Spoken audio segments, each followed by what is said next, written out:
Welcome back, brothers. I'm Lord. Tonight we're discussing the evidence surrounding the Primarch of the Iron Hand still being alive. Before we get into that, be sure to like and comment any videos and topics you want to see in the future. Be sure to subscribe for the Emperor. Thank you guys for the support. I've been absolutely killing it. Now, let's get into the video. Ferrus Manus is dead.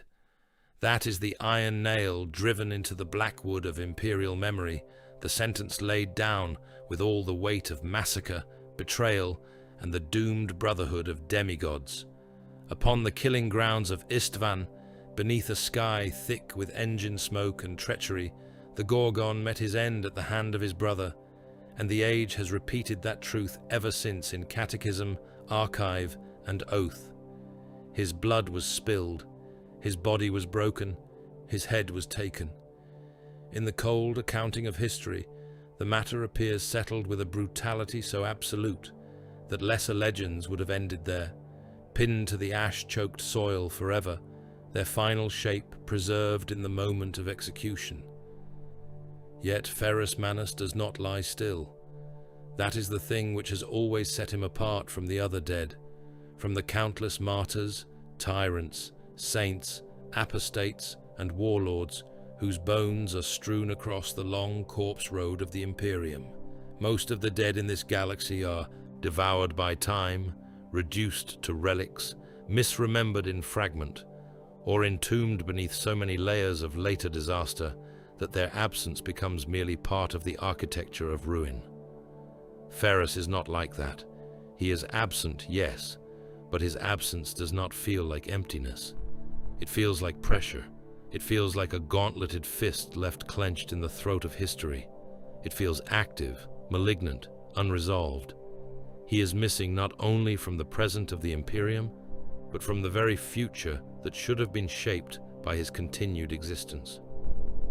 When one looks upon the Imperium that survived the Horus heresy and limped, bleeding and blind, into the abyss of the far future, Ferrus Manus stands out less as a dead father than as a wound in the design.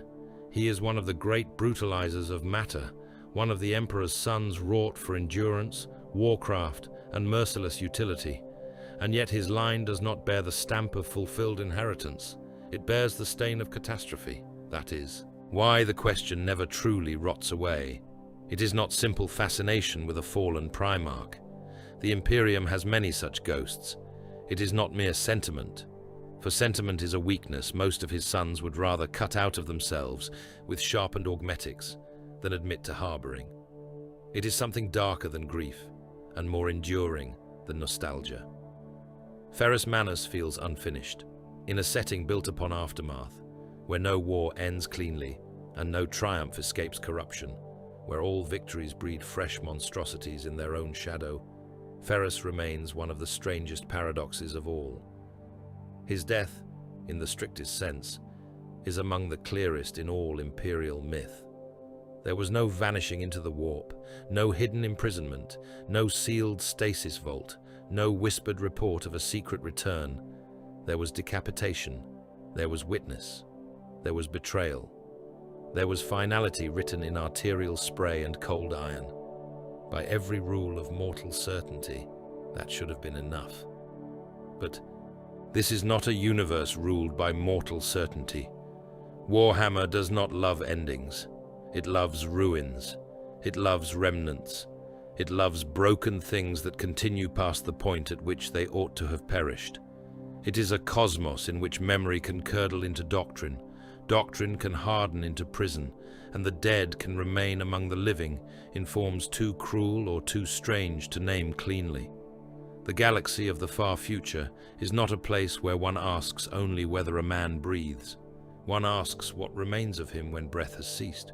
One asks whether the soul endured. One asks whether flesh was restored, whether gene-forged tissue was recut and replicated in hidden vats, whether something of mind or spirit was shackled to relic, war engine, or vision. One asks whether a being so mighty, so symbolically charged, so steeped in the terrible alchemy of the Primarch project, can ever truly be reduced to a corpse in the same manner as lesser men. One asks whether remembrance itself becomes a kind of life when whole legions, Whole creeds, whole millennia continue to arrange themselves around the void left by one dead demigod. In such a universe, alive is a word with too many meanings and too little mercy. Alive may mean flesh restored in some blasphemous theatre of genecraft. Alive may mean soul preserved, not at peace, but held somewhere in torment, service, or wrath. Alive may mean a warp echo, a revenant impression, a thing seen in battle by those whose minds are already half broken by awe, blood loss, and proximity to the supernatural. Alive may mean clone, facsimile, counterfeit, or sacrilege. Alive may mean memory sharpened into power so hard and so long that it behaves like a living commandment. Alive may mean weaponized remains, a dead father turned into an instrument by forces that neither loved nor understood him. Alive, in the 41st millennium and all the blood-stained ages leading to it, rarely means something as gentle as simple survival. More often it means continuation through horror. And Ferrus Manus, of all the Emperor's murdered sons, seems almost forged for that kind of continuation. Consider the contradiction at the core of him. He was iron-willed without softness, severe without ornament, a being who seemed to embody utility elevated to creed. Yet from his death sprang one of the most spiritually diseased inheritances in all the Imperium. The Iron Hands did not become a monument to noble remembrance. They became an accusation against flesh itself. They became a chapter, and before that a shattered legion, devouring its own humanity in the belief that weakness of the body had betrayed their gene-sire. Their mourning was never mourning in the common sense. It was self-punishment mechanized into tradition. It was grief translated into doctrine, then plated over with iron until it no longer resembled grief at all. Ferrus Manus was not merely their father. He became the absent law around which they mutilated themselves. In that, he did not die cleanly. He metastasized. That alone should give pause to anyone too eager to dismiss the matter with a single line from a chronicle. The certainty of decapitation is one thing. Everything that came after is another. Relics accrued around his memory like iron filings dragged into shape by a hidden magnetic force. Visions and invocations gathered at the margins of battle-lit history. Ghosts, or things close enough to ghosts to make the distinction feel academic, entered the discourse around him. Obsession took root, not merely in his sons, but in those who read the heresy as both scripture and warning.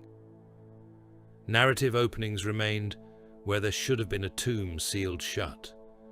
Every age of imperial retelling seems unable to resist touching the scar again, as though history itself does not trust the neatness of the official verdict. That is the heart of the matter, not the cheap declaration that Ferrus Manus strides again in secret, hidden whole beneath some cloak of contrivance.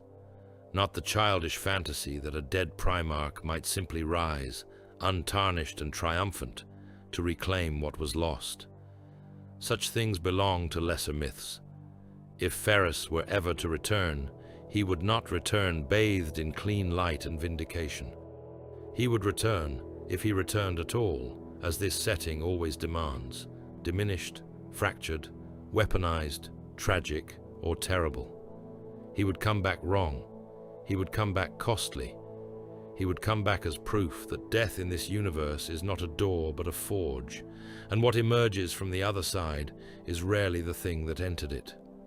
That possibility clings to Ferrus because of what he was even before the blade fell. He was cold strength without apology.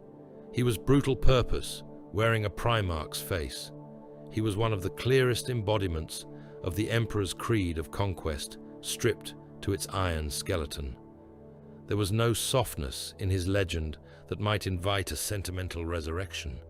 There was only force, mastery, relentless will, and beneath all of it, the unresolved tension that would one day poison his sons. The struggle between flesh and the rejection of flesh, between humanity and the dream of becoming harder than humanity. In life, Ferrus stood upon that fault line. In death, he seems to have sunk into it, becoming not simply a fallen lord, but the very contradiction that defines the Iron Hands thereafter. So when one asks whether Ferrus Manus lives, one must first unlearn the instinct to treat the question as simple. This is not a matter suited to blunt certainty. It is a descent, and like all descents in this age, it begins with hard stone before reaching the caverns beneath. First, there is canon, the black letter, the irrevocable act at Istvan. Then there are the strange accretions that settled around that act, like ash upon cooling metal. Then, deeper still, come the broader interpretive possibilities, the terrible shapes that only appear when one steps back and regards the whole carcass of history at once. The law does not give easy permission for Ferrus Manus to live again in the ordinary sense, but neither does it permit his death to remain a quiet, completed fact. It keeps troubling the waters. It keeps returning to the severed line and asking whether the cut was ever truly as clean as it looked. That is why the question refuses to die with him. Ferrus Manus is not simply a dead Primarch. He is one of the Imperium's most enduring unresolved absences, a figure whose end was brutally explicit and whose afterimage is nevertheless alive in the worst and most fascinating ways. His blood darkened the soil of Istvan. His body was undone. His brother killed him. These things are true. But truth in this universe is rarely singular, and finality is a luxury denied to almost everything touched by the heresy. What happened to Ferrus Manus is not only the story of a death, it is the story of what that death refused to stop doing after it occurred, and that is the road downward from here, into the iron crypt beneath certainty.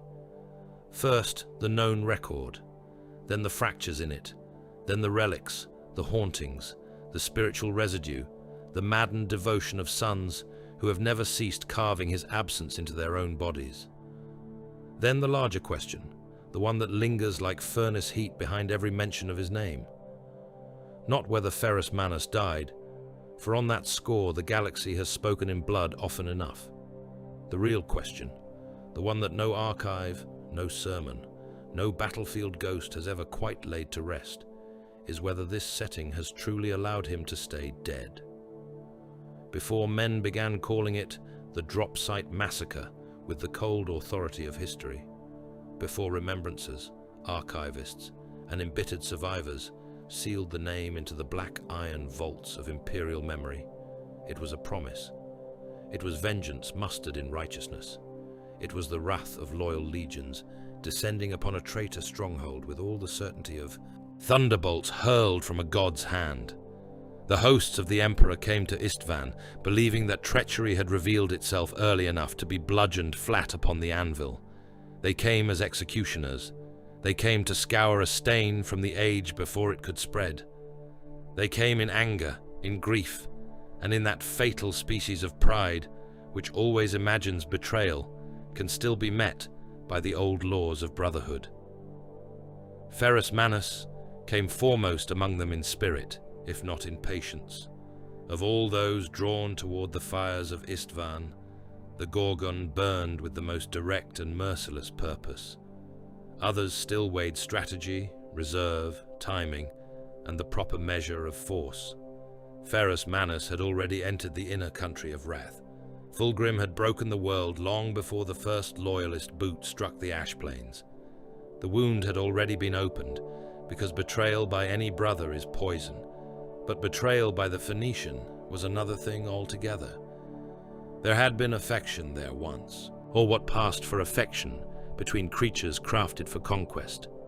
There had been rivalry sharpened against respect. There had been that dangerous bond possible only between equals, who each saw in the other a reflection they hated and admired in the same breath. Fulgrim was not merely another traitor to Ferrus. He was insult made flesh. He was the proof that beauty could curdle into corruption, and that brilliance could kneel to filth with a smile still on its lips. So the loyalists descended into a trap with vengeance already clouding reason, and the trap closed with a perfection so obscene that 10,000 years later, it still feels less like battle than ritual slaughter. Istvan was not merely a defeat, it was the foundational wound. It was the moment when the heresy ceased to be a crisis of rebellion and became a civil war of fratricidal annihilation. There the loyal legions learned that betrayal had not been an outbreak to contain, but a design vast enough to swallow worlds. There the Iron Hands, the Salamanders, and the Raven Guard were not simply checked or bloodied. They were broken upon the altar of misplaced certainty, while their supposed allies turned their guns inward and made murder of oath. The ground itself became an accomplice.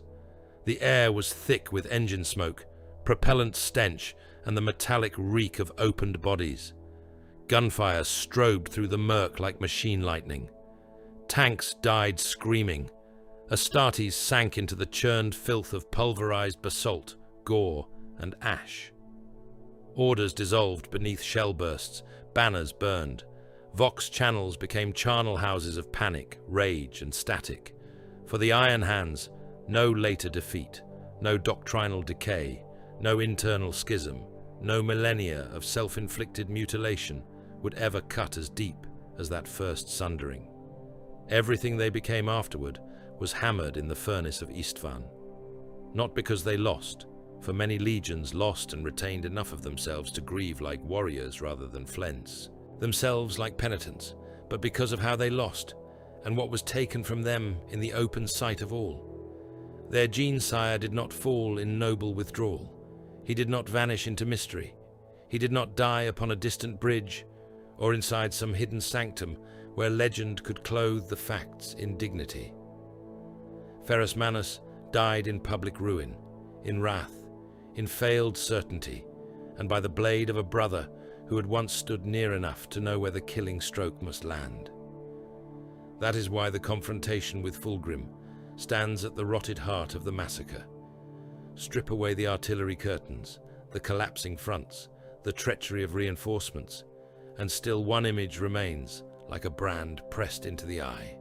Two Primarchs in collision, two sons of the Emperor, each impossibly mighty, each bearing not merely arms and armor, but whole philosophies of war and selfhood. Fulgrim came to the field already malformed by corruption, though still clothed in enough familiar flesh to make the horror intimate.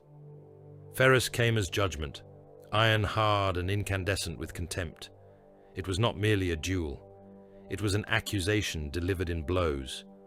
Brotherhood was still present there, but in its most grotesque form.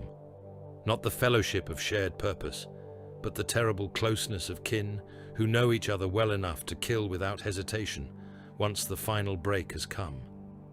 There is a peculiar obscenity in Primarch against Primarch, something more revolting than any ordinary battlefield death. When common soldiers kill, history calls it war. When demigods kill their brothers, history becomes witness to a kind of cosmic blasphemy. Every strike carries symbolic weight beyond flesh. Every wound seems to split doctrine, destiny, and empire at once. In that contest between Fulgrim and Ferrus, pride was not an ornament, but the main engine of destruction. Ferrus would not bend. Fulgrim, corrupted though he was, still reached toward that fatal fantasy that he could break his brother and claim him, or spare him, or force from him some recognition twisted into absolution. There was vanity in Fulgrim even then, that need not merely to win, but to have the universe acknowledge the beauty of the win. Ferrus brought only iron refusal. That is what makes the killing so revoltingly intimate. It was not the anonymous death of shellfire. It was face-to-face ruin. It was brotherhood turned into the last and ugliest privilege, the privilege of delivering death personally. And then came the beheading. That cannot be treated as incidental. In this age, the treatment of a body is never merely practical. Bodies matter, relics matter, heads matter. Bone, blood, armor, severed hands, preserved organs, broken helms, fragments of war plate. All these things accrue significance far beyond the mortal husk. The death of a being as mighty as Ferrus Manus would already have echoed across the moral architecture of the legions. The taking of his head transformed the death into something still, more potent and more diseased. Beheading is final in the crudest material sense, but it is also declarative. It says more than you are slain. It says you are displayed, you are possessed. You are reduced from a sovereign self into spoil, proof, relic, trophy, accusation. For the loyalists, it made the murder impossible to soften. For the traitors, it turned the body of a Primarch into an object to be handled, interpreted, and desecrated according to appetite and creed. This is where later ambiguity begins to draw strength from the very clarity of the act. Ferrus Manus was slain. That much Istvan gives without compromise. The blade fell. The life ended. There is no serious reading that dissolves that truth into some cheap evasion. But once the head is taken, once the body is separated, once war sweeps over the place of death like a furnace wind, new questions begin breeding in the dark. What was recovered and by whom? What was lost in the churn of the battlefield and what was deliberately taken? What was defiled? What was preserved? What was hidden? What was studied in secrecy by hands too fearful or too covetous to admit what they possessed? In a more merciful universe, a death this public might have granted the dead a stable martyrdom. Istvan granted no such mercy. It granted mutilation, confusion, ruin, and the immediate transformation of the fallen Primarch into contested matter. The Iron Hands never received a clean story with which to bind the wound. They were not given a body borne home under guard, while solemn rites restored coherence to grief. They were not given a saint's narrative. They were given catastrophe. Their father rushed into wrath and died amid betrayal. Their legion was shattered while trying to avenge him. Their structure of command, pride, and self-understanding broke with such violence that what survived was less an intact inheritance than a trauma wearing the armor of a legion. From that point onward, the Iron Hands did not relate to Ferrus Manus as sons to a glorious dead patriarch. They related to him as penitents to a failure they could never stop reinterpreting. Some blamed rage, some blamed flesh, some blamed weakness in themselves. Some likely blamed the very human emotions they saw reflected in his final fury, and therefore came to despise all the more. Whatever shape the doctrine later took, its source remained the same. They had not psychologically accepted his death in any healthy or complete sense. They had converted it into machinery. That is why so much of their later culture feels less like remembrance than self-vivisection. The bionics, the contempt for the weakness of flesh, the emotional mutilation disguised as discipline, the habit of treating pain and self-erasure as virtues. All of it can be traced back to Istvan like black cables running into a buried generator. Ferrus died there, but the Legion did not grieve in the manner of men who have buried the dead and continued. It entered a state of permanent doctrinal hemorrhage. The father was gone, and because they could not bear the shape of that loss, they remade themselves into instruments supposedly more worthy of him, even as those efforts often took them farther from anything recognizably whole. In that sense, the emotional truth of Istvan is not merely that Ferrus Manus died, it is that his sons never stopped dying of it. This distinction matters because it lets us separate the confirmed event from the later fog without collapsing one into the other. The confirmed event is simple in its cruelty. Ferrus Manus was lured into a trap of galactic scale. He fought upon Istvan amid the betrayal of allied legions. He confronted Fulgrim. Fulgrim killed him. His head was taken. That is the foundation stone, and it must remain stone. Everything that follows, every spectral rumor, every relic tradition, every whispered possibility of preservation or profanation must be built upon that hard fact rather than used to erase it. The point is not that Ferrus somehow escaped death. The point is that Istvan created the exact conditions under which death ceased to be the end of the story. Because what is the end truly for a being like this? If the body is violated, is the end the instant of death, or the last act performed upon the remains? If the head is taken and displayed, does the corpse remain a corpse or become a relic under hostile custody? If fragments are preserved, if armor is stripped, if blood is gathered, if gene matter is studied, if trophies become icons, if the memory of the slain is hammered into the psychology of an entire lineage until it behaves like living law, where precisely does finality reside? These are not evasions. They are the natural questions raised by the treatment of the dead in this universe, where sanctity and desecration often use the same objects, and where possession of remains can become a form of power. Ferrus Manus therefore stands at a grim crossroads of certainty and remainder. Istvan proves the slaying with undeniable force. It gives us the brutality, the witness, the symbolic violence of brother murdering brother before the eyes of an age that would never recover from the sight. But Istvan also ensures that the aftermath can never be neat. The severed head, the broken body, the shattered legion, the absence that metastasized into doctrine, all of it creates a field of unresolved significance around the fallen Primarch. His death is public, immediate, and horrific. That is precisely why the ambiguities that follow matter. Had he vanished, speculation would be cheap, because he was seen to die so absolutely. Every lingering shadow around his remains, his memory, and his posthumous presence becomes heavier. So let the first truth stand in all its ugliness. On Istvan, Ferrus Manus was slain. The gorgon fell. Fulgrim struck the killing blow. The dropsite massacre made a ruin of the Iron Hands, from which they have never truly emerged. These things are certain, but certainty is not completeness, and the massacre did not guarantee that every fragment of Ferrus Manus passed cleanly into oblivion. It proved the death. It did not prove that all of him was lost. There are truths within the Imperium that remain truths only because men are too frightened to look at them for long. Death is one of those truths. The priesthood speaks of it with incense thick in the air and the weight of scripture pressing down upon every syllable. The Mechanicum dissects it into failure points, cessation patterns, and sacred limits of organic design. The common laborer knows it as the thing waiting at the end of toil, plague, conscription, famine, or bombardment.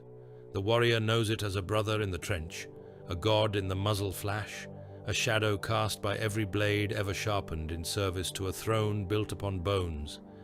Yet for all the billions who speak of death, fear death, administer death, and feed death with the daily harvest of war, almost none can pretend that in this age death is simple. That lie belongs to gentler ages. It belongs to civilizations not yet mauled into spiritual ruin, not yet forced to learn that the soul is not metaphor, that hell is not theory, and that memory itself can become a weapon more enduring than flesh. In the great black architecture of the far future, death is rarely an ending. More often it is conversion. It is translation from one state of horror into another. Men perish and continue as ash, relic, saint, warning, ghost, servitor, data shadow, martyr cult, demon meat, or cautionary prayer. Worlds die and persist as dead planets, whose names still command fleets. Legions die and persist as grudges with bolters. Even empires die by increments, and yet keep walking, stitched upright by ritual, denial, and the refusal of the living to admit that the corpse has already begun to stink. This is the first thing that must be understood before any serious mind returns to Ferrus Manus. Not that he is unique in being mourned, nor that he alone among the Emperor's sons casts a long shadow, but that the setting itself was never built to let death remain a clean and singular event. The galaxy does not permit such mercy. It consumes the slain and gives them back changed. There are souls in the warp. This is no fable told by voidsmen to frighten the pious. It is among the darkest certainties ever forced upon mankind. A man may die upon some nameless deckplate, with blood flooding from his mouth and his last breath rattling inside a shattered ribcage, and still the death is not the end of him. something goes onward. What survives may be brief, devoured, scattered, or dragged screaming into the tides beyond mortal sight. But the assumption that death grants peace has no rightful home beneath the Emperor's stars. If this is true for the weak, what then of the mighty? If a common soul leaves a trace, however frail, what of beings forged at the summit of human and inhuman design alike? What of creatures whose existence was never merely biological, never merely military, but bound up in the deepest arts of genecraft, psychic implication, and the secret architecture of destiny itself? There are revenant manifestations. Battlefields do not always release what dies upon them. Some places hold memory so fiercely that it acquires shape. There are crusaders who have seen the dead in the smoke. There are captains who have heard voices over vox channels gone cold for centuries. There are pilgrims who kneel before relic shrines and swear that dead eyes opened, that dead mouths spoke, that dead hands moved in warning or benediction. The wise do not rush to trust such testimony, but neither do they dismiss it with the smugness of lesser worlds. Too much in this age is real merely because it should not be. A ghost may be a soul. It may be residue. It may be psychic impression pressed into reality by faith, terror, or the pressure of the warp. It may be fraud. It may be miracle. It may be all these things at once. There is corruption, too, the foul inverse of resurrection. A man may die and be returned by powers that do not restore so much as repurpose. Demons wear memory, the way flayed skin wears blood. The ruinous powers do not respect the sanctity of endings. They mock endings. They peel identity apart and stitch it back together into blasphemies that still remember enough of what they were to suffer. To speak of survival in this universe is therefore not to speak only of holy preservation or tragic persistence. It is to admit that continuation itself may be a curse. A thing can live again and be less alive than the corpse from which it was raised. There are miracles claimed in the Emperor's name. Some are fraud. Some are coincidence clothed in desperate reverence. Some are doubtless misremembered by those whose need outran their reason. Yet enough remain, enough tales of impossible endurance, impossible return, impossible guidance from beyond the veil, that even the sternest skeptic within the Imperium would do well to choose his disbelief carefully. Faith in this age is not merely inward comfort. It is force. It is contagion. It is a shaping pressure, capable at times of punching holes through the expected order of things. Men and women become saints only after death, it is said, yet the saints continue to wage war all the same through relic, vision, intercession, and fire touched by conviction. The corpse may be still. The influence is anything but. There is cloning, there is replication, there is the ancient and forbidden ambition to seize great lives by the root and force them to bloom again in the dark. No sane chronicle would call such things straightforward resurrection, and no honest man would mistake a duplicate for the original merely because the face is familiar. Yet the existence of such profanities matters. It establishes that flesh can be copied, patterns repeated, genomes coaxed, or tortured into renewed form. Whether the returned thing is truly the lost one becomes a theological and philosophical dispute, but the practical horror remains unchanged. A dead body may not be the end of a dead man's use. There are memory echoes. The Imperium itself is built from them. Cathedrals preserve the shape of the dead by making devotion into architecture. Chapters preserve the dead through ritual reenactment until the fallen seem to continue issuing orders through doctrine. The Mechanicus preserves minds in shards, in records, in machine catechisms, in noospheric fragments that flicker with enough personality to unsettle all who consult them. There are helms that remember. There are blades that carry the touch of old hatreds. There are vaults of strategic engrams and vox imprints whose original owners have been dust for centuries, yet whose preferences, commands, and tempers continue to steer the living. One need not breathe to rule. In the Imperium, memory becomes machinery with obscene ease, and there is technological preservation in its cruelest forms. Dreadnought sarcophagi, life support prisons, cybernetic continuance so severe that death and life become matters of jurisdiction rather than biology. The body can be ruined beyond ordinary recovery and still be held in place by steel, fluid, prayer, and the pitiless refusal of technology to let a useful servant expire. Such survivals are not merciful. They are not enviable. They are state-sanctioned hauntings. They prove that the threshold between ending and continuation is not fixed. It can be manipulated, delayed, violated, or sanctified according to the will of those powerful enough to command the instruments of preservation. All of this is groundwork, not proof. It is the laying of black stone beneath the feet before the descent begins. Ferrus Manus does not live again merely because the galaxy permits many modes of persistence, but the galaxy does permit them, and that is precisely why. The question is not absurd. It is why the death of a Primarch can never be treated as identical to the death of any other warlord, however mighty. Primarchs are not simply superhuman commanders. That phrase is too weak, too administrative, too bloodless for what they are. They are engineered myth. They are gene-wrought sovereigns of war, made from the Emperor's impossible science and touched, whether by design or consequence, by powers that run deeper than chemistry and sinew. Their existence bends the worlds around them. Their voices become law. Their tempers become culture. Their victories and failings propagate down bloodlines, doctrines, and entire military civilizations for 10,000 years. They are fathers in the oldest and ugliest sense, not merely of bodies, but of futures. That is why their absence behaves like presence. Look upon the legions and their inheritors. Look upon the sons, and you will see the fathers glaring from every doctrinal scar. Sanguinius is gone, and yet the blood angels remain chained to a curse that drips from his death, as though the wound were forever fresh.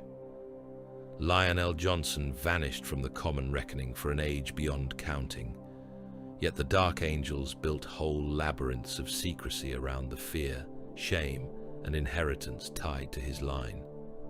Vulcan's fate became myth, and the salamanders made pilgrimage of waiting. Gilliman slept, and the Imperium arranged itself around his lack until his return broke the shape of stagnation. Leman Russ left, and the Space Wolves made prophecy of his absence. Again and again the pattern asserts itself. A Primarch leaves the stage, and the stage remains deformed around the missing mass. Their legacies do not fade. They haunt.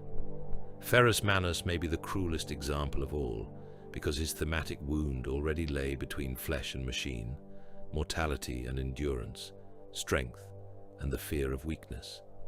His sons inherited not a balanced creed, but a contradiction sharpened into obsession.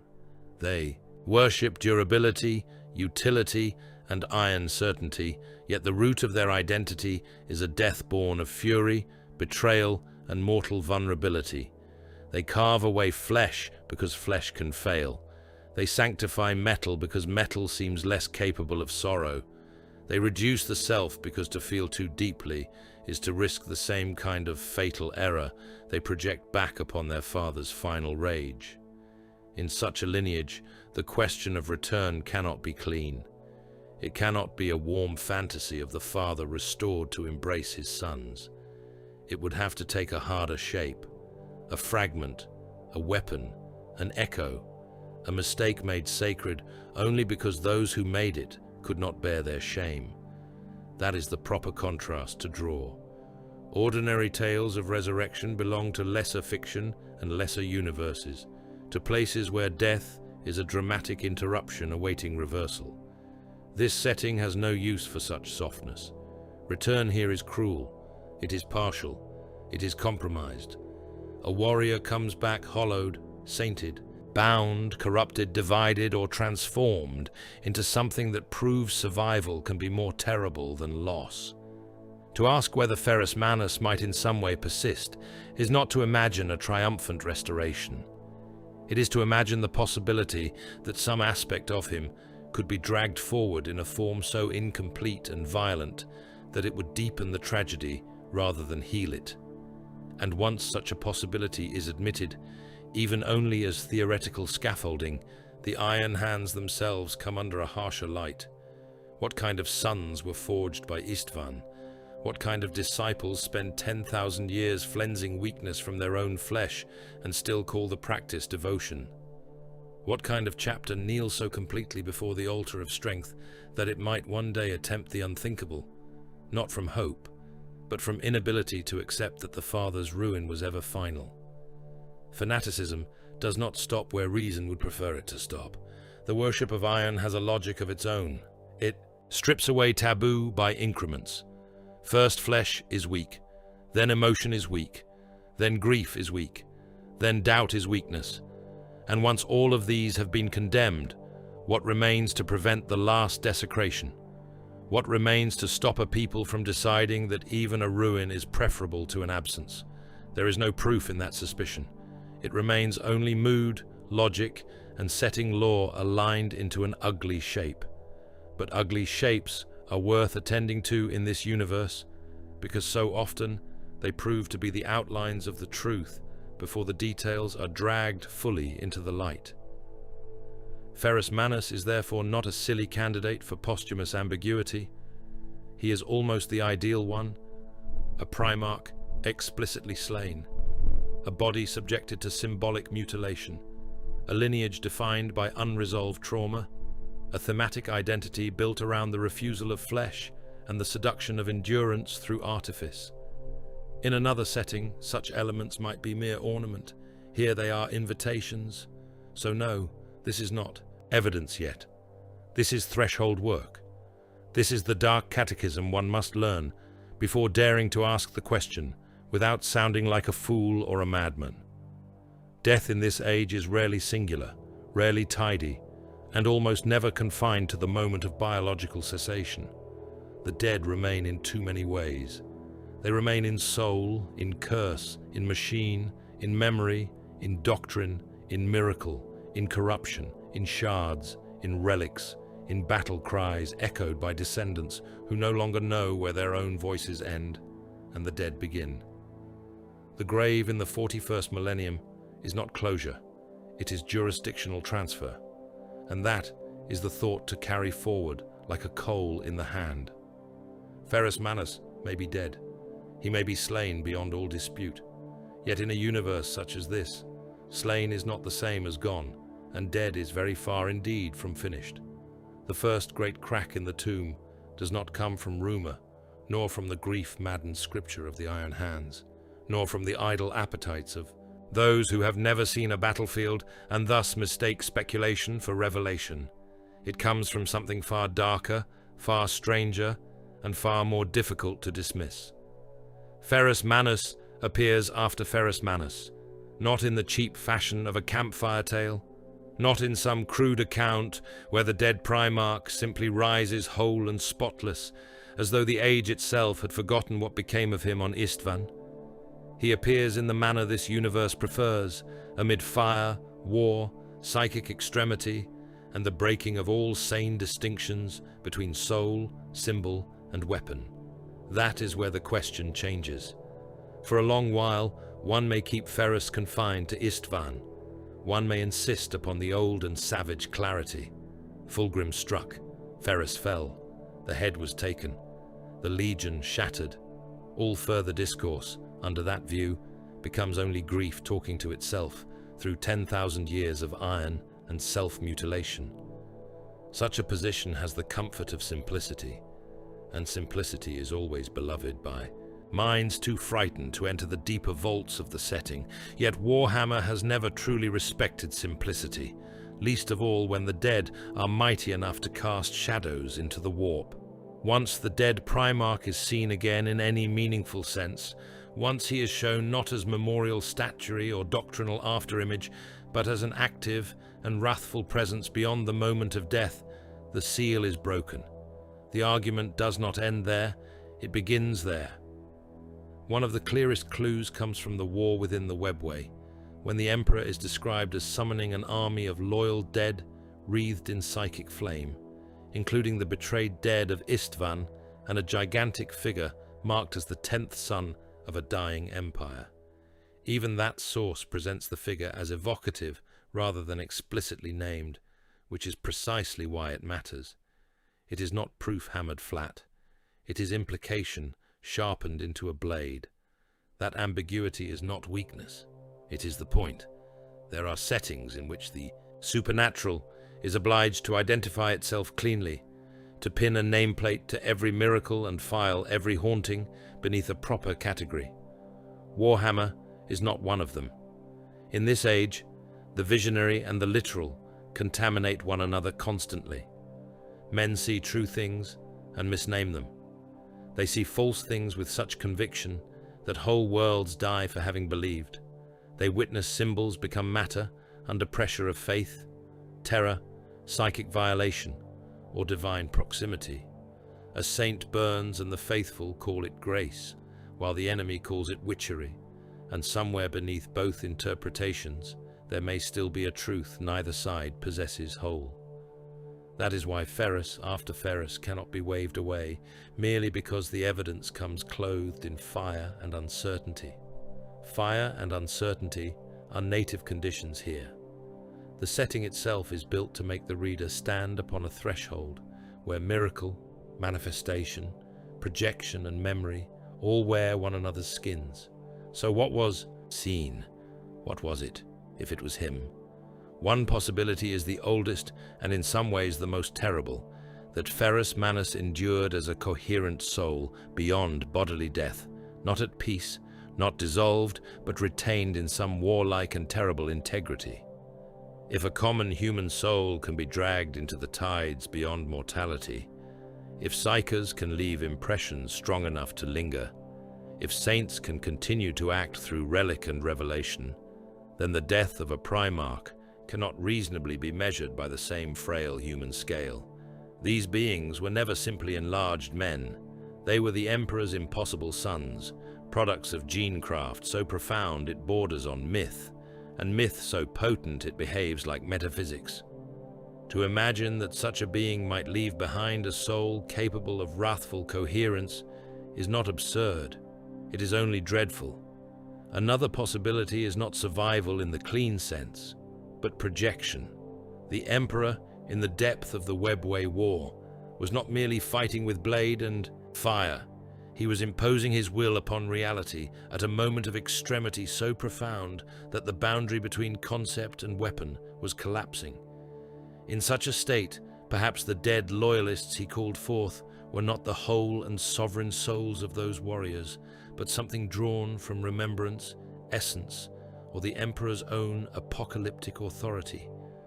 War shades, battle shades, psychic revenants born from memory and loyalty, given temporary and annihilating form. Under that reading, Ferrus may have been present without being restored. He may have been called as one calls a blade from the rack, not because the blade lives, but because it remains fit for killing. That possibility is, in its own way, even grimmer than simple survival. A dead father summoned only as wrath, a Primarch reduced to function, reduced to the final utility of violence. It would fit him with hideous perfection. Ferrus Manus, who in life stood for brutal use, cold purpose, and the remorseless logic of force, would, in death, become a thing stripped still further. No reconciled soul, no warm return, no speech of comfort, only a vast and fiery remainder, hurled into the foe by a father who had no more room left for tenderness. Then there is the possibility of symbolic vision given form. That phrase sounds gentler than it is. In Warhammer, symbols are not harmless. They bite. They ignite worlds. A vision is not made lesser by being meaningful. Meaning is often the mechanism by which horror enters reality in the first place. If those who witnessed the apparition saw Ferrus because the moment required Ferrus, because the betrayed dead of Istvan represented more than themselves, because the Emperor's vengeance clothed itself in the image of one of his first fallen sons, then we are still far beyond ordinary death. A symbol that fights is no mere metaphor. A symbol that kills demons is not imagination. Under such conditions, the distinction between Ferrus Manus surviving and Ferrus Manus being used as the shape through which the Emperor's wrath moved becomes narrower than many would like to admit. This is why the lore around him remains so potent. It is unresolved by design. The setting does not step forward and hand down a clerk's answer.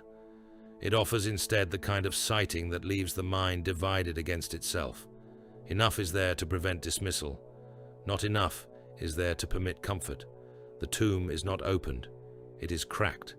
Through that crack, one glimpses something enormous moving in fire, and the uncertainty of the glimpse is exactly what grants it power.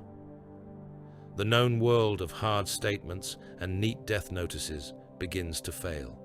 Interpretation becomes necessary. Faith becomes dangerous. Hope becomes suspect. The iron hands of all the sons of the Emperor are the least equipped to survive such ambiguity in any healthy way. Give a people like that a clean martyr, and perhaps they may build a shrine. Give them a wrathful remnant, and they will build a theology of iron longing around it. They already carved their own grief into augmetics, and called the operation wisdom. They already transformed their father's death into an indictment of flesh itself. What then would they do with evidence that he persisted in some form beyond death? Would they kneel? Would they fear? Would they try to call him back more fully? Would they begin to imagine that the father they failed might yet be reclaimed, not as man, but as engine, avatar, or avenging mechanism? Such questions are not idle. They are the natural offspring of a legion and chapter whose entire inner life is one long refusal to let the wound close. And there is more than the webway alone. The old Iron Hands tradition concerning Ferrus Manus does not speak of him as a simple nothingness. Their own records and beliefs hold that, when the Emperor was mortally wounded at Terra, a psychic apparition of Ferrus appeared before his sons on Medusa, warning of a coming calamity and promising to return when that darkness fell. Whatever one makes of the tale, it shows that within the lore itself, Ferrus is not preserved merely as a dead father, but as a figure associated with posthumous manifestation and future return. That does not prove physical resurrection. It does prove that the setting itself keeps his afterlife active rather than sealed. At this point, the larger war against chaos begins to matter in a different way. For much of the Imperium, war is fought by the living, while the dead are remembered, sanctified, or interred. But that distinction has never fully held at the highest altitudes of the setting. The Emperor's struggle has always reached beyond the merely breathing. Souls are devoured, saints intervene, damned heroes reappear in fire. Ancient loyalties become forces in their own right. If the Emperor can call upon the fallen in any manner, if his war has reserves drawn from death itself, then Ferrus Manus does not need to return as a restored biological sovereign to matter again. He need only persist as something usable in the long and godless arithmetic of that war. A war shade, a summoned fragment, a flaming engram of loyalty and rage. Such a thing would be less a resurrection than a conscription beyond the grave, and that perhaps is the most Warhammer possibility of all. Ferrus returning not as father, not as savior, not as healing, but as a wrathful remnant, a thing of purpose without peace, a dead Primarch granted no dignity of conclusion, only redeployment. There is a cruelty in that vision that fits the setting too perfectly to ignore. The gorgon, who lived as instrument, becomes instrument again after death. Whatever humanity was in him is burned away. Whatever remains is function. Rage, duty, a final shape distilled from all the qualities his sons worship and all the tenderness they deny ever existed. It may be that the evidence will never be made cleaner than this. It may be that the entire design is to leave Ferrus Manus within, that infernal half-light where certainty cannot breathe for long. That does not weaken the case, it strengthens it. In a universe built upon contradictory archives, visionary warfare, and truths glimpsed through blood and flame, the unresolved clue is often the most authentic clue of all. Once the dead Primarch is seen acting after death, whether as soul, projection, war shade, or something still more disturbing, the question is no longer whether such a thing is impossible. The question becomes only how one dares to interpret it. Once the soul has been dragged through enough fire, the mind is forced back toward the flesh. It is one thing to speak of shades in the warp, of dead suns summoned to battle in impossible hours, of visions clothed in enough force to make them feel more real than stone. It is another thing entirely to ask the uglier question, the one that stinks of butcher's iron and sealed vaults, and gene labs lit by green lumen glow. What precisely happened to Ferrus Manus as matter, not as legend, not as memory, not as a wrathful possibility glimpsed in the half-light of psychic war, as flesh, as bone, as blood, as a severed head and a ruined body cooling upon the blackened ground of Istvan? That question is revolting, and because it is revolting, it belongs perfectly to this universe. A death may be spiritually profound, symbolically devastating, or doctrinally transformative, but in the Imperium, the body is never merely debris. The body is evidence. The body is relic. The body is territory. The body can be sanctified, profaned, harvested, stolen, disassembled, divided, enshrined, copied, weaponized, and lied about. The larger the dead figure, the less likely the corpse is to be granted the ordinary dignity of simple disposal. Ferrus Manus was not some slain captain left for crows and ash. He was a Primarch, one of the Emperor's gene-forged sons, and even before death, his body had already become something more than biological. He bore hands, sheathed in living metal, Necrodermis won in his battle with the great worm of Medusa, and those silvered gauntlets were not merely trophies. They were part of the myth of him, part of the image by which his sons and his enemies alike understood what he was. A being in whom flesh had already been altered into something harder, stranger, and more enduring than the ordinary human frame. That matters more than it first appears. Ferrus Manus was always a problem of embodiment. He was never simply the mind of a warlord riding inside a powerful shell. His physical form already carried ideological weight. His iron hands were symbol and warning together. They suggested victory over beast, mastery over matter, the conquest of weakness by force of will and metallurgical miracle. They also prepared the imagination of his sons to think of the body as modifiable, improvable, conquerable. The father did not merely preach hardness, he wore it. He incarnated the possibility that flesh could be overcome without being surrendered. After his death, that symbolism turned poisonous. A body that had already crossed the threshold between natural and transfigured would not be mourned as an ordinary corpse. It would be coveted, feared, interpreted, and perhaps disassembled in the hope that some secret of him remained hidden in the metal itself. So when the blade fell on Istvan and the head was taken, the material problem began at once. How much of Ferrus Manus remained intact? What was recovered by traitor hands? What was lost amid the churn of massacre? What was stripped from the corpse in greed, in reverence, in blasphemy, or in cold experimental hunger? Don't forget to like, comment, and subscribe. Support really helps. Those are not idle obscenities. They are the natural aftermath of any Primarch death in a setting where fragments of the mighty can become objects of power.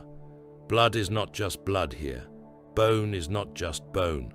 Tissue is not just tissue. A sliver of gene-wrought matter from one of the Emperor's sons could be a relic to the devout, a specimen to the heretic, a prize to the traitor, a key to impossible replication, or a temptation no sane disciple of Mars should ever be left alone with.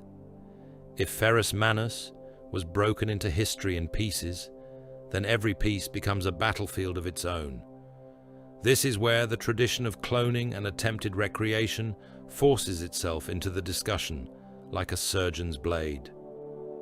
Warhammer does not treat resurrection as a clean miracle. It treats imitation as an atrocity that sometimes stumbles close enough to the original to become spiritually intolerable. Fabius Bile, among the most infamous flesh rites in the setting, created cloned versions of Ferrus Manus from the Primarch's blood left upon Fulgrim's blade, and Fulgrim put those copies through the same obscene cycle again and again, seeking to see whether Ferrus could ever be made to submit, only to kill him every time he refused. The law does not present this as restoration. It presents it as pathological repetition, a laboratory of grief, vanity, and desecration in which likeness becomes torment rather than return. That single fact blackens the whole subject. It proves not that Ferrus came back in truth, but that his body, or enough material from it, could be used to force copies into existence. It proves that others within the setting have already asked the same heretical question, now lurking beneath our own. How recoverable was Ferrus Manus in material terms, and what could be made from what remained? The answer, at the very least, is enough. Enough for mimicry, enough for violation, enough for a form to stand up wearing his face, his stature, his refusal, his doomed magnificence, and still leave the soul of any witness uncertain whether they were seeing a son returned or a blasphemy dressed in filial skin. And that is the central horror of identity. Suppose flesh can be regrown. Suppose gene matter can be restored from blood or tissue, or some carefully hoarded remnant hidden for centuries in a crypt, a reliquary, or a mechanicum vault. Suppose the bones are incomplete, the mind fragmented, the original soul absent or inaccessible. What then stands upon the slab when the lumen strips flare and the incubatory seals hiss open? Ferrus Manus, whole again, a copy bearing only his structure, an abomination trained to speak with his mouth, a weapon cut to the shape of a Primarch, a body waiting for something else to move into it. None of these possibilities offers comfort. All of them are more terrible than the simplicity of death, because Warhammer has little interest in noble resurrection. Noble resurrection suggests healing, closure, reward, and restored order. This setting prefers techno-necromancy. It prefers the obscene second life, bought through stolen tissue, sacrilegious machinery, or the refusal of fanatics to leave the dead in peace. It prefers sarcophagi, vat wombs, cybernetic reconstruction, cortical imprinting, grafted organs, salvaged relic matter, and all the vulgar majesty of laboratories in which genius and damnation shake hands across an operating table. If Ferrus Manus were ever to return by bodily means, the setting has already taught us the likely texture of it. He would not step from the grave crowned in vindication. He would be rebuilt, incomplete, silent, bound in apparatus, missing pieces, too much iron where flesh once was, too much flesh where spirit should be, perhaps obedient to another agenda, perhaps unable to remember whether the will moving through him was his own. This thought lands with special force when turned toward the iron hands themselves. No sons of the Emperor are more primed to commit exactly this kind of spiritual crime while naming it necessity. Their hatred of weakness has long since metastasized into contempt for flesh itself. Their culture already moves naturally toward replacement, excision, augmentation, and the dream of becoming pure function encased in sacred metal. Official descriptions of the Legion and Chapter alike lean hard on that loathing of weakness, whether in themselves, their allies, or their enemies, and on their identity as cold-hearted cybernetic enforcers. What, then, would such sons do if given the chance to put their father back together? Would they stop at reverent preservation? Would they say that the body of Ferrus Manus, broken by treachery, should remain inviolate because the mystery of death belongs to the Emperor alone? Or would they look upon the ruin and see a task? Would they see a problem in metallurgy, bionics and memory recovery? Would they try to improve what mortality had dared to destroy? Their entire history suggests the second answer is at least thinkable. The Iron Hands did not respond to their father's death by embracing the surviving humanity he left them.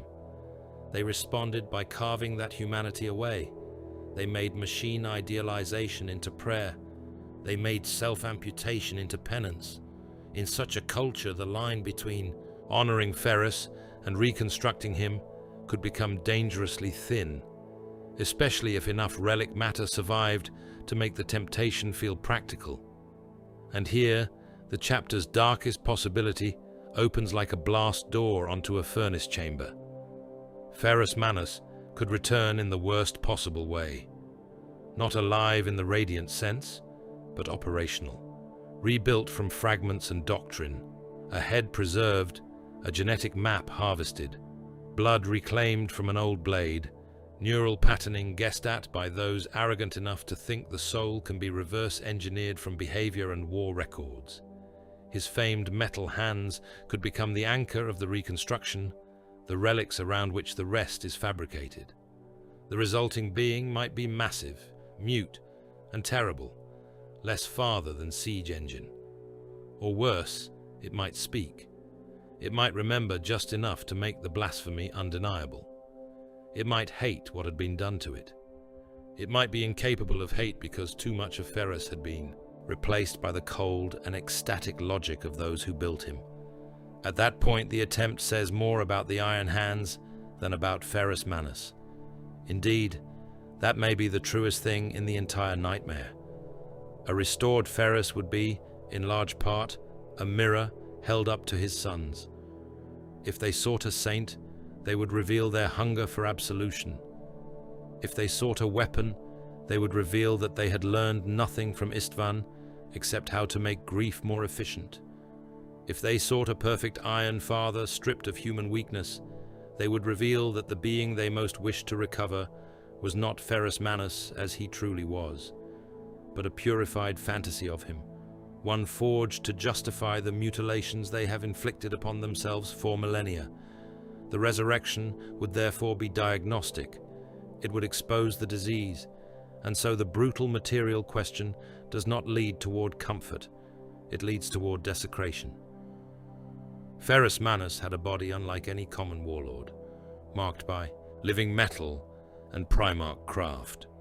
His remains were separated and made vulnerable to trophy-taking, study, or preservation. His blood was sufficient, at least in one notorious tradition, to generate copies through the arts of Fabius Bile. His sons belonged to the one loyal lineage most psychologically inclined to treat rebuilding the dead as an engineering challenge rather than a moral abyss. The road from corpse to relic, from relic to specimen, from specimen to replication, is not imaginary in this setting. It is one of its preferred roads, which leaves only the darkest version of the thought, the one that ought to make any sane servant of the Imperium recoil. Perhaps Ferrus Manus being alive would not be a miracle at all. Perhaps it would be a violation so profound that the mercy lies not in reversing his death, but in refusing to let anyone try. Some sons inherit crowns, some inherit kingdoms, some inherit a father's virtues, polished and sainted by memory until the burden of lineage can be borne like a banner. The Iron Hands inherited a mutilation. That is the truest thing that can be said of them. Ferrus Manus did not merely die and leave his legion bereaved. He died and left them deformed in spirit. What perished on Istvan was not only a Primarch, nor even only the strength and order of a legion broken by treachery. Something more intimate was crippled there. A mode of belief, a way of standing in relation to father, flesh, and self. The Iron Hands did not survive the death of Ferrus Manus in the manner of sons who had lost a patriarch and carried his memory onward.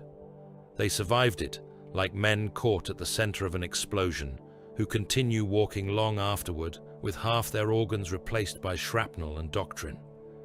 That deformation became culture. This is the great clue, the one too many readers glance past because they seek a cleaner mystery, a brighter relic, a more dramatic omen. They look for preserved blood, for spectral manifestations, for fragments in crypts, for the possibility of cloned flesh or hidden remains. Those things matter.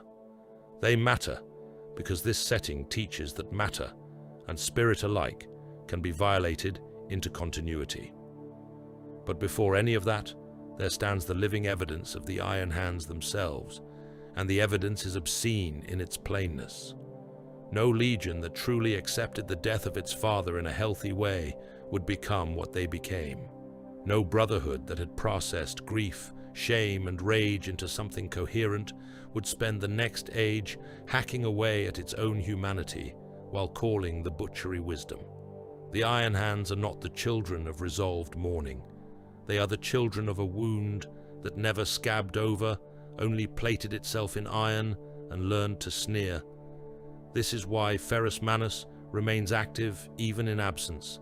His sons made certain of it. They built an entire civilization of war around the conviction that weakness in flesh had led to catastrophe. Whether that reading would have disgusted Ferrus himself is almost beside the point now. The sons believed it, and belief in this age is not a passive thing. It metastasizes. It becomes architecture, ritual, command doctrine, surgical procedure, punishment, prayer. From the ashes of Istvan, the Iron Hands did not emerge asking how best to honor the dead. They emerged asking what part of themselves must be cut away so that they would never again fail in the same fashion. Their answer was always the same. Flesh was the failing. Emotion was the breach. Grief was indulgence. Rage was to be mechanized. Shame was to be reforged into discipline so pitiless that the body itself would become suspect merely for being alive. Such a culture does not merely remember Ferrus Manus, it remains possessed by him. Not possessed in the demonic sense, though this universe is cruel enough that even such a reading would not be wholly absurd. Possessed in the ideological sense, which is in many ways harder to exercise. A dead father continues commanding the living because the living cannot stop hearing him in every refusal of weakness, every augmetic replacement, every surgical offering of human limitation to the altar of iron necessity. Trauma has a voice. It learns the accents of authority. It takes up residence in command structures and strategic instincts. It teaches whole generations to mistake compulsions for virtues. That is what happened to the Iron Hands. Ferrus Manus died, but the internal command he represented only deepened in death. His absence became more tyrannical than his living presence could ever have been. One sees it in the extremism of the chapter, not merely in their love of augmentation, which on its own would mark them as severe sons of Medusa, and no more. The Imperium contains many forms of pious adaptation, many ways in which steel is bolted to flesh, and loss is answered with machinery. What marks the Iron Hands as uniquely stricken is not their bionics, but the spiritual hunger beneath them. Augmentation is not for them a practical answer to injury alone. It is penance. It is ideology. It is a means of making the body confess guilt for having once been vulnerable. Every replacement of living tissue with machine logic carries the same accusation. Flesh failed the father. Flesh fails the son. Flesh therefore deserves to be pared away until what remains can no longer embarrass the memory of Ferrus Manus by bleeding, doubting, or grieving too much. That is why they never learn to mourn like other sons. Grief among healthier lineages can ripen into honor. It can become reverence tempered by memory, an ache made bearable through ritual and continuity. Among the Iron Hands, grief curdled. It could not be admitted in its full shape because to do so would require vulnerability, and vulnerability had already been named treachery by the tribunal inside their own souls. So they converted mourning into doctrine and doctrine into self-erasure. They treated their pain not as something to carry, but as something to punish out of themselves. In doing so, they ensured that Ferrus Manus would never become merely a glorious ancestor. He became a standard of impossible hardness against which every son must forever be judged and forever found insufficient. This is how a Primarch remains alive without breathing. He survives as pressure. He survives as demand. He survives as the dead law inside the living nervous system of his legion and chapter. The Iron Hands have spent the long centuries not simply venerating Ferrus Manus, but reenacting the conditions of his loss in miniature every time they strip more of themselves away. They do not consciously kneel before that truth, because to do so would require an honesty they are poorly equipped to survive. Yet the pattern is plain enough. They keep trying to answer Istvan with surgery. They keep trying to answer betrayal with machinery. They keep trying to answer the death of a father by becoming harder than sons ought to be. And one must ask, at last, whether they have spent all these millennia trying, in effect, to recreate Ferrus Manus himself, not literally at first, not with cloning vats or vaults of recovered tissue, though darker minds within the setting might always be tempted by such things. More fundamentally than that, they have tried to recreate him in distributed form, atomized across the chapter, each brother a little more iron, each brother a little less flesh, each commander a little colder, a little more utilitarian, a little more convinced that mercy is merely weakness delayed. They have sought the Father by making themselves into poorer reflections of what they imagine him to have been. Poorer, because no copy made from trauma can equal the original even in the qualities it worships. Crueler, because pain passed downward almost always hardens as it descends. What Ferrus was in majesty, they reproduce in caricature. What he was in strength, they translate into severity, stripped of proportion. What he was in endurance, they become as mutilation. In trying to be worthy of him, they often seem instead to prove how badly his death unmade them. There is the real thematic resurrection, and it is more convincing than any single relic or vision. Ferrus Manus is dead, but his absence acts. It acts upon doctrine. It acts upon temperament. It acts upon the machinery of selfhood within his sons. It acts upon the image of the Iron Hands as they move through the Imperium, like a lesson no one sane wishes to learn. They are what Ferrus still does to the setting. They are his posthumous violence made institutional. Every campaign marked by pitiless efficiency, every decision in which human cost is weighed and found negligible beside victory, every ritual replacement of flesh with steel, every contemptuous refusal to dignify grief with open speech, all of it says the same thing in different forms. The Father has not released them. The Father remains. This may be why the wider law never wholly leaves him alone. Not because the archives hunger for an easy comeback, nor because the setting lacks dead heroes and must therefore rummage through old graves for novelty, but because Ferrus Manus remains one of the great live pressure points in Imperial history. His story is not finished in emotional terms. It still transmits force. The Iron Hands guarantee that. Every appearance they make in the lore drags his absence in with them like a chain. Every depiction of their coldness, their cybernetic zeal, their self-inflicted alienation from ordinary human feeling becomes another indirect chapter in the afterlife of Ferrus Manus. He does not need to walk bodily through a corridor for the setting to be circling him. It circles him whenever it asks what his sons have become and whether that becoming was inheritance or deformation. In that sense, the Iron Hands never finished dying at Istvan. The massacre did not conclude when the guns fell silent and the traitors withdrew from the butchered field. It continued through the centuries as a moral hemorrhage. The Legion went on breathing, fighting, conquering, and reorganizing into chapter form, but some essential part of its soul remained trapped upon that black soil beside its fallen lord. Everything since has been sequel to that original wound. The silence of Ferrus Manus within their history is therefore not the silence of completed death. It is the silence of an absent center around which the entire body still spasms. And so we arrive at a harder conclusion than relic hunters or resurrection dreamers might prefer. The strongest evidence that Ferrus Manus still lives may not be spectral, biological, or miraculous at all.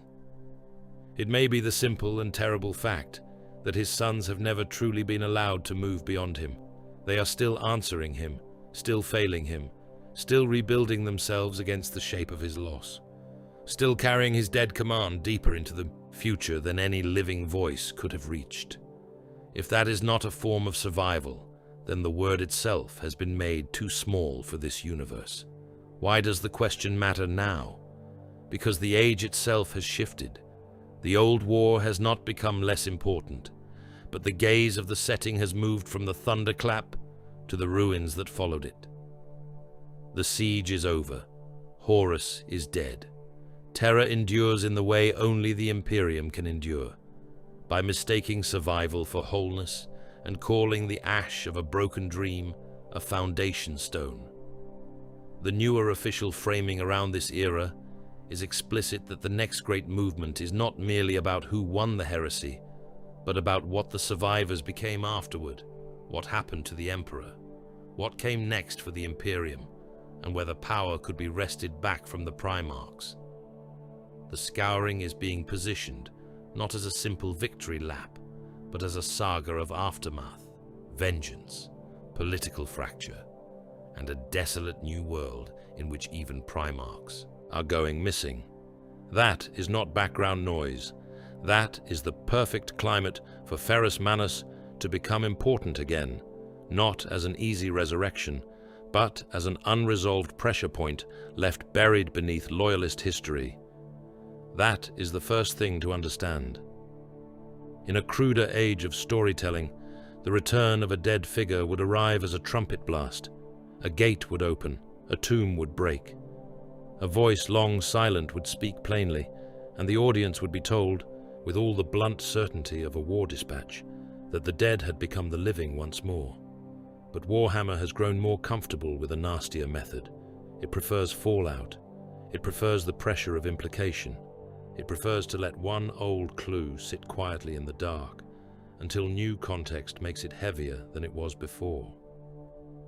The official line around the Scouring emphasizes survivors, revenge, the foundations of the grim future, and the disappearance or absence of Primarchs, while other recent material continues to encode Ferrus into the Iron Hands through trauma, war gear, iconography, and lingering hatred.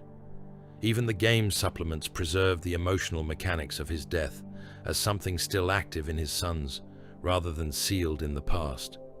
This is why Ferrus Manus feels suddenly close again, even while remaining dead on the page.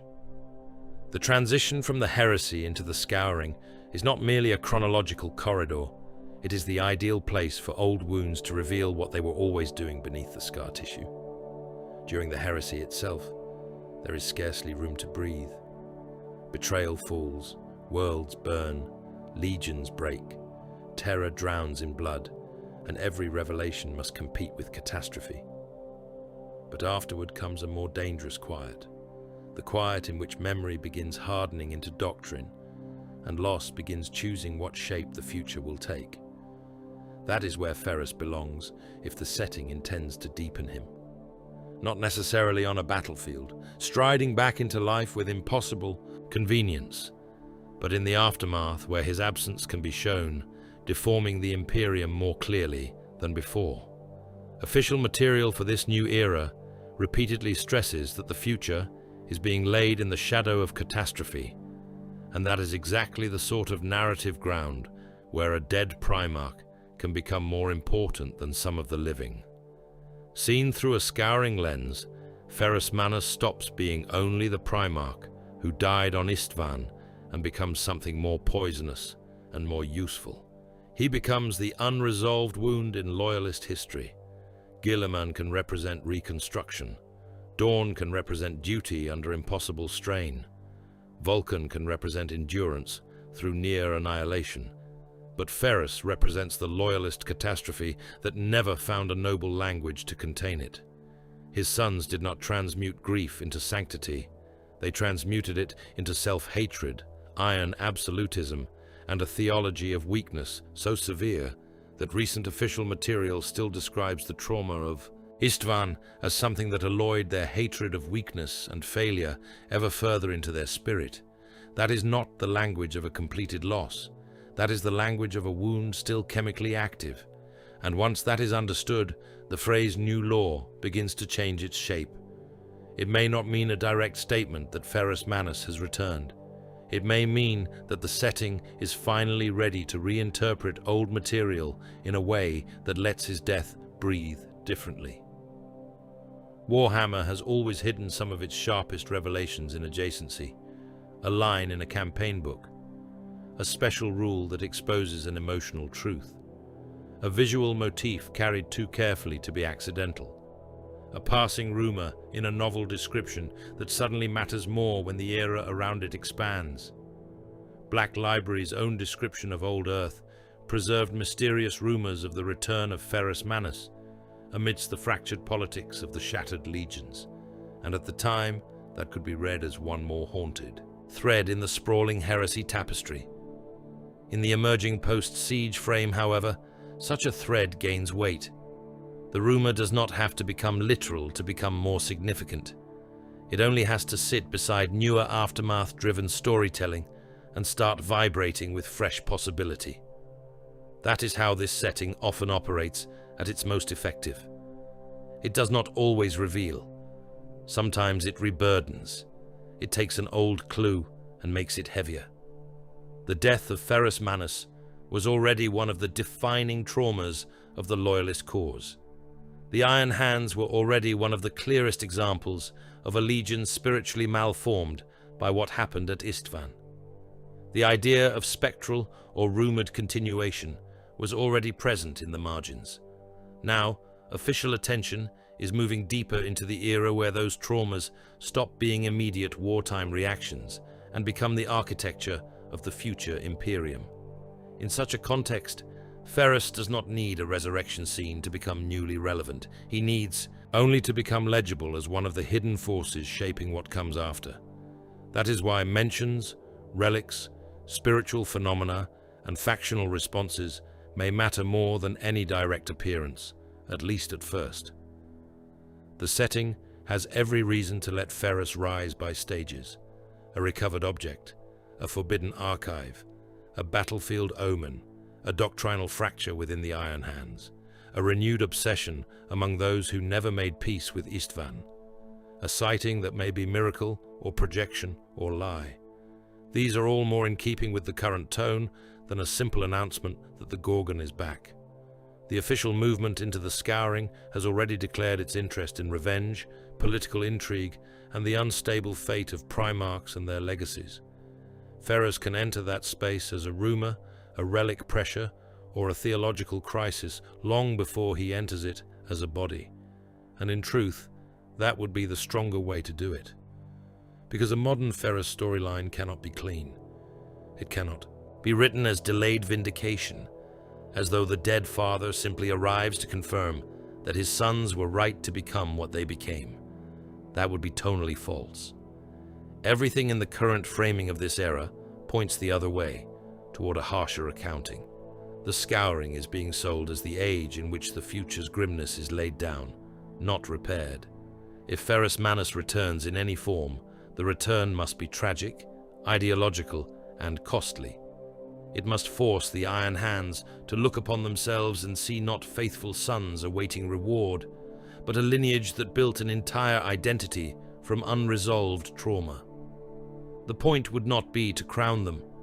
The point would be to wound them again, perhaps more deeply than Istvan did, by revealing that the father they fossilized into doctrine was never identical to the iron idol they made from his absence. This is why the notion of Ferrus returning should excite dread rather than triumph. If he appears at all, he should destabilize the iron hands. He should not vindicate their coldness. He should expose it. He should not bless their long project of self-erasure. He should make it look smaller, meaner, and more frightened than they have ever allowed themselves to admit.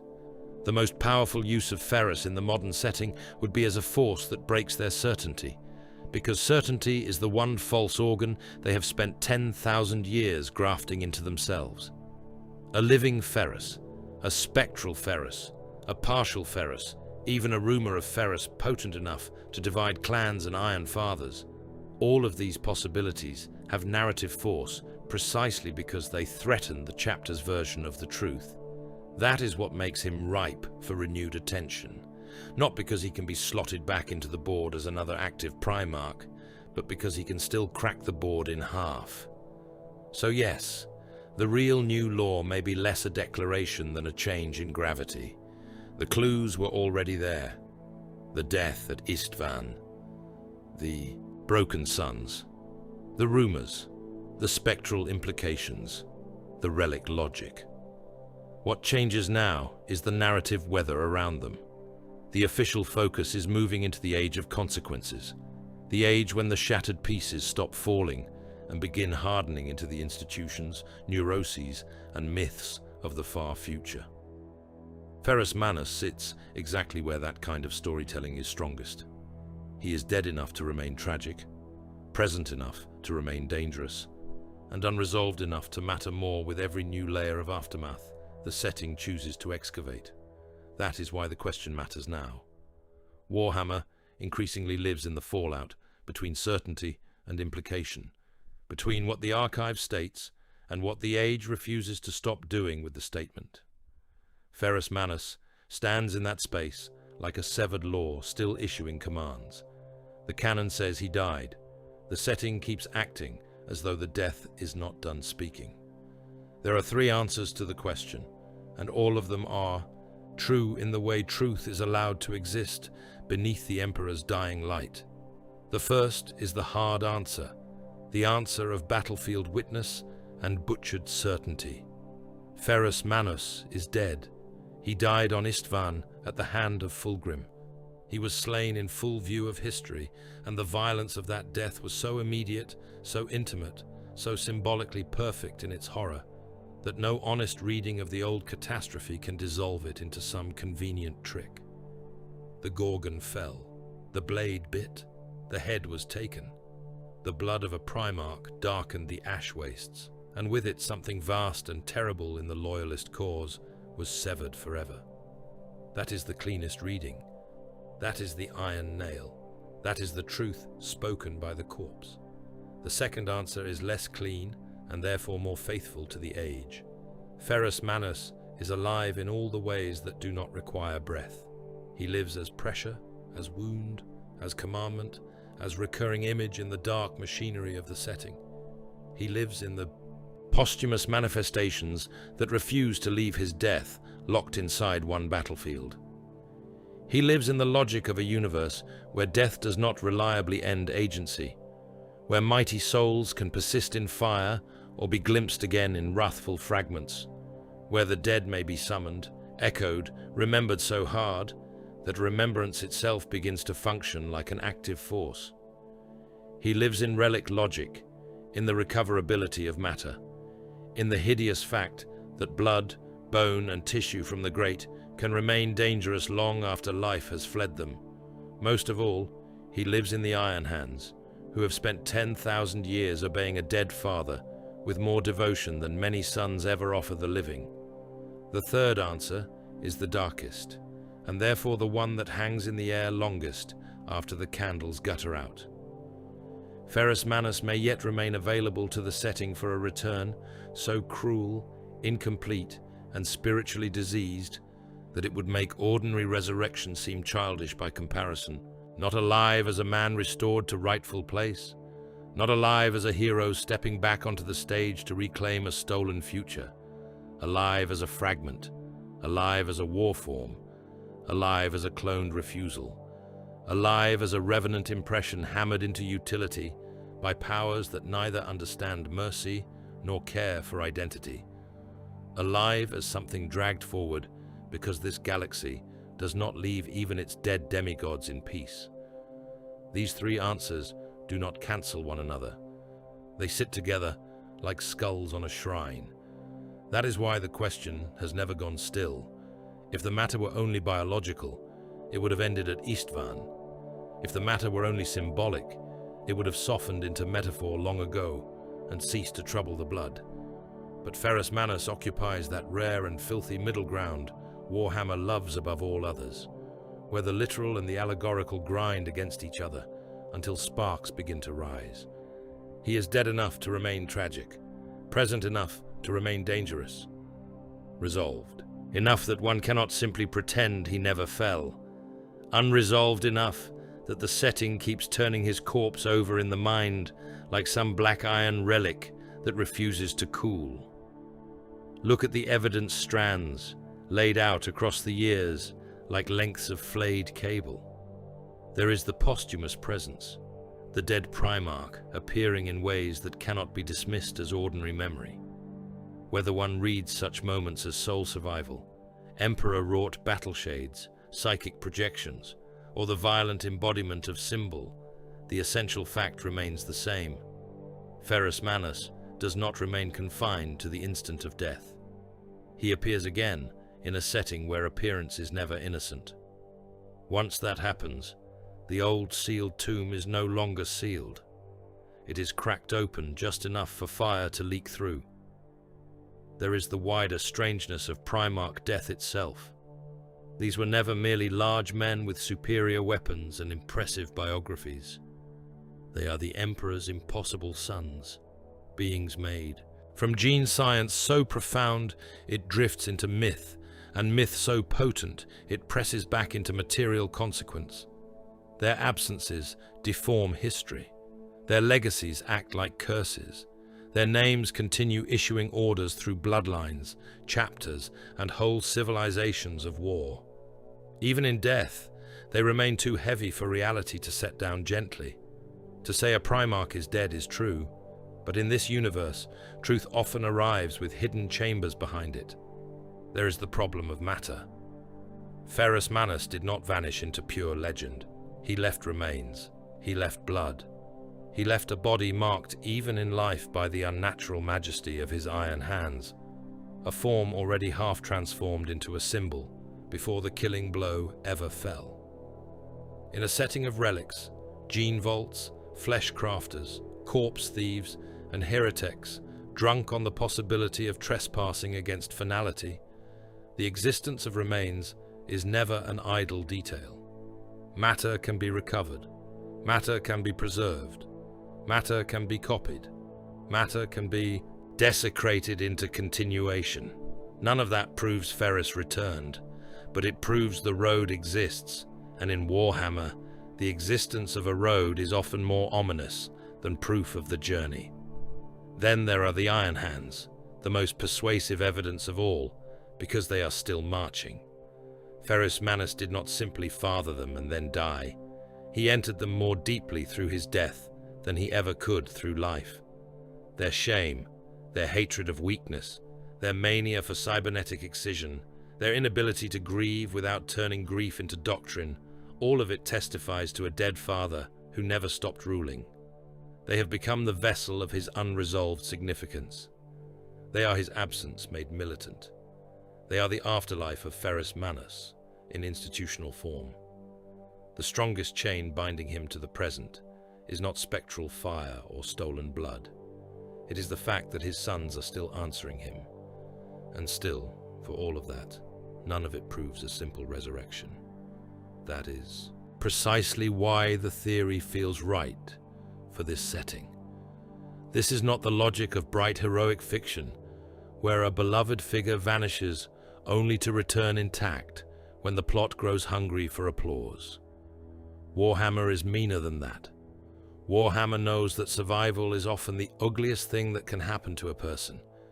It knows that return can be a mutilation. It knows that being brought back may be less merciful than being buried. So the case for Ferrus Manus has weight not because it promises an easy comeback, but because every thread around him points toward forms of persistence that are compromised, disturbing, and cruelly incomplete.